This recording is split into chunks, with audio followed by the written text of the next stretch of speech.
উপস্থাপন করেছিলেন। বন্ধুগণ, আজকে রংপুর ৪ সংসদীয় আসনে এনসিপি মনোনীত 11 জন জনসমর্থিত সংসদ সদস্য পদপ্রার্থী আজকের যে নির্বাচনী গণজোয়ারে আপনারা সামিল হয়েছেন, সবাইকে স্বাগত জানাই।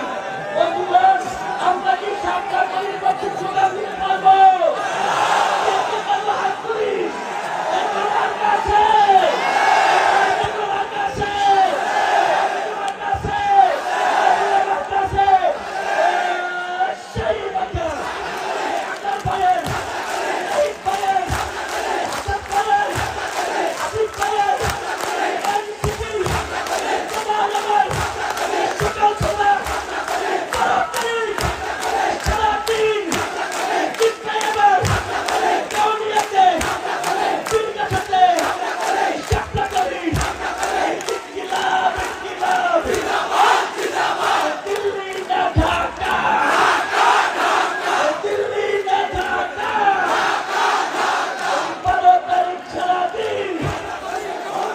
আমি